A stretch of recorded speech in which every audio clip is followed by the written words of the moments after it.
তারা সাধারণত সকাল 7:30টায় প্রাতরাশ করে। তুমি একটি নতুন জামা পাবে। সে তার চুল কাটিয়েছে। সে তার চুল কেটেছে। এই সেন্টেন্সগুলি আমরা কত সহজে একে অপরকে ইংলিশে বলতে পারি তা আজকের ক্লাসের মাধ্যমে আমরা দেখে নেব। তো welcome everybody, welcome to my channel টুসিস ইংলিশ কোচিং। সবাইকে বলবো প্রথম থেকে ক্লাসটি মনোযোগ সহকারে করতে। আর আজকে যারা চ্যানেলে প্রথম রয়েছে এবং এখনো অবধি যারা চ্যানেলটিকে সাবস্ক্রাইব করনি তারা অবশ্যই চ্যানেলটিকে সাবস্ক্রাইব করে প্রতিনিয়ত এই ধরনের ক্লাস করতে থাকো। তো আজকের ক্লাসটি খুবই ইন্টারেস্টিং এবং ইম্পর্টেন্ট হতে চলেছে, কারণ আজকের ক্লাসে আমরা হ্যাভ ভার্ব ইউজ করে প্রত্যেকটি সেন্টেন্স ইংলিশে ট্রান্সলেট করব। তো প্রথম সেন্টেন্সটি কি রয়েছে চলো আমরা দেখে নিই।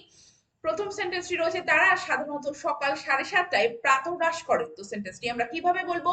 দে usually have breakfast at 7:30 AM। They usually have breakfast at 7:30 AM। এবার একটু দেখে নাও সেন্টেন্সটি, যেখানে হ্যাভ ভার্ব ইউজ করা হয়েছে।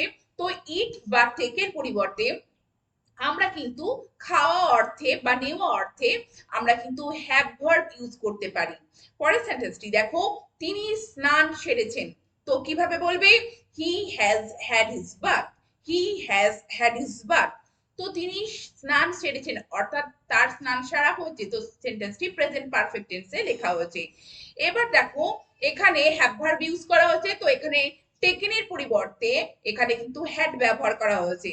বা এখানে কিন্তু তোমরা বেদে বাথের যে ভার্ব ফ্রম বেড তার পরিবর্তে কিন্তু আমরা এখানে হ্যাভের যে থার্ড ফ্রম হ্যাড আমরা ইউজ করে বলতেই পারি যে তিনি স্নান সেরেছেন। এই সেন্টেন্সটি এইভাবে।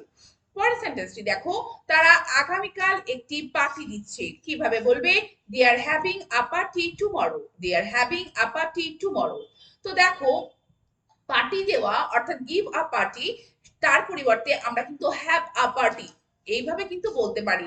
আর নিকট ভবিষ্যতে অর্থাৎ নিয়ার ফিউচারে যেহেতু কাজটি হবে, তো সেই জন্য সেন্টেন্সটি এখানে প্রেজেন্ট কন্টিনিউয়াস টেন্সে লেখা হয়েছে। সেই জন্য দে আর গিভিং আ পার্টি না বলে আমরা এখানে সেন্টেন্সটি এইভাবে বলতে পারি, they are having a party tomorrow. পরের সেন্টেন্সটি দেখো, আপনি কি থিয়েটারে একটি ভালো সময় উপভোগ করেছেন? তো সেন্টেন্সটি কিভাবে বলবে? Did you have a good time at theatre. Did you have a good time at theatre. তো দেখো, উপভোগ করা অর্থে আমরা কিন্তু এনজয়ের পরিবর্তে হ্যাভ ব্যবহার করতে পারি। যে আপনি উপভোগ করেছেন, তো ইউ হ্যাড এনজয়েড বা you had a good time at theatre বা you enjoyed a good time at theatre. তো এনজয় শব্দটি ইউজ না করে আমরা এখানে হ্যাভ শব্দটি ইউজ করেছি এবং উপভোগ করেছেন, আপনি কি উপভোগ করেছেন, সেই জন্য ডিড ইউ হ্যাভ এইভাবে কিন্তু আমরা সেন্টেন্সটি লিখেছি বা আমরা বলতে পারি একে অপরকে। পরের সেন্টেন্সটি দেখো, তুমি কি চা না কফি খাবে? সেন্টেন্সটি কিভাবে বলবে? Will you have some tea or coffee. Will you have some tea or coffee. তুমি চা না কফি খাবে। তো এখানে টেকের পরিবর্তে আমরা কিন্তু হ্যাভ বলতে পারি। যে কাউকে কোনো যখন ইনভাইট করছি যে তুমি কিছু খাবে অর্থাৎ পান করবে, সেক্ষেত্রে আমরা টেকের পরিবর্তে হ্যাভ ব্যবহার করতে পারি। পরের সেন্টেন্সটি দেখো, তুমি একটি নতুন জামা পাবে।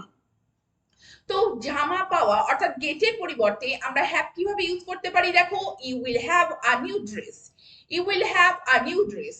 তো শ্যাল হ্যাভ বা উইল হ্যাভ যখন আমরা সেন্টেন্স ইউজ করব, তখন তার মাধ্যমে আমরা বোঝাতে পারবো যে কারোর কোনো কিছু থাকবে বা কেউ কিছু পাবে। তো সে জামা পাবে সেই অর্থে you will have a new dress. পরের সেন্টেন্সটি দেখো, সে আরো একটি সুযোগ পাবে। তাহলে সেন্টেন্সটি কি করে বলবে? You will have another chance. You will have another chance. পরের সেন্টেন্সটি দেখো, রক্তিম আমার সাহায্য পাবে।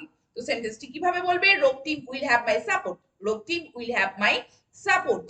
পরের সেন্টেন্সটি দেখো, সে তার চুল কাটিয়েছে অর্থাৎ সে কিন্তু তার নিজে চুল কাটেনি, অপরকে দিয়ে চুল কাটিয়েছে। সেন্টেন্সটি এইভাবে বলতে পারো, he has his haircut. He has his haircut.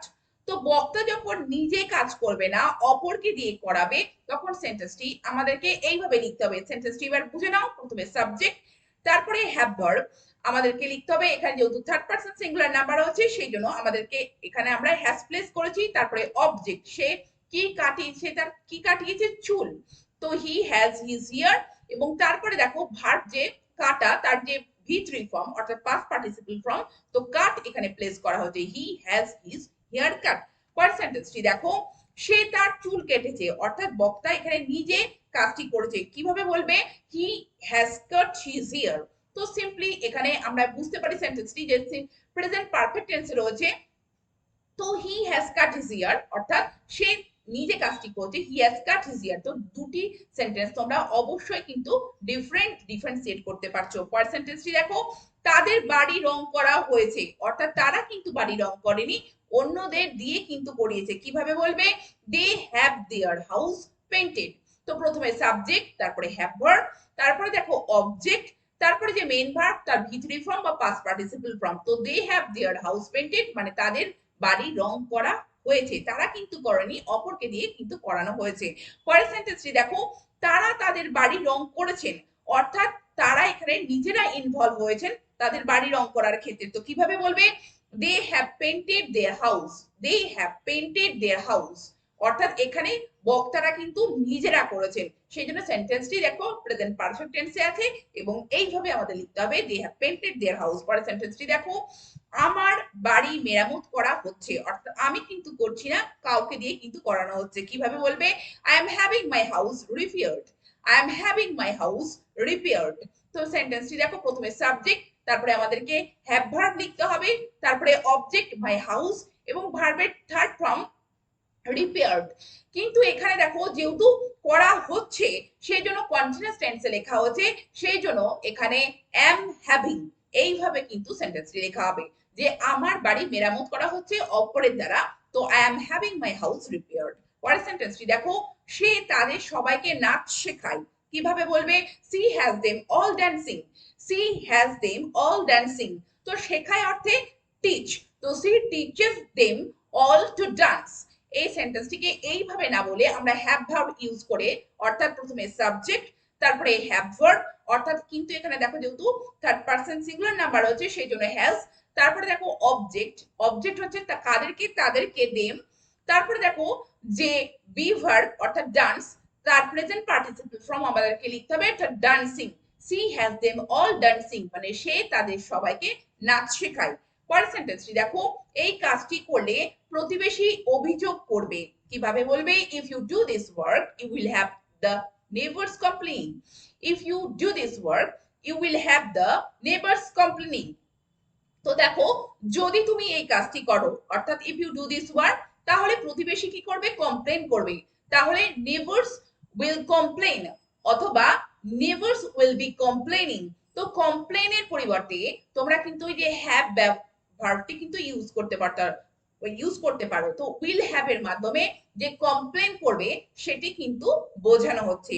তো তোমরা দেখলে কত সহজে হ্যাভ ভার্ব ইউজ করে আমরা প্রত্যেকটি সেন্টেন্স ইংলিশে ট্রান্সলেট করতে পারি। তো এই ধরনের সেন্টেন্স তোমরা অবশ্যই একে অপরকে বলতে থাকো, আর এই ধরনের ক্লাস ভালো লেগে থাকলে অবশ্যই চ্যানেলটিকে সাবস্ক্রাইব করে প্রতিনিয়ত এই ধরনের ক্লাস করতে থাকো। Thank you very much, thank you for watching this video.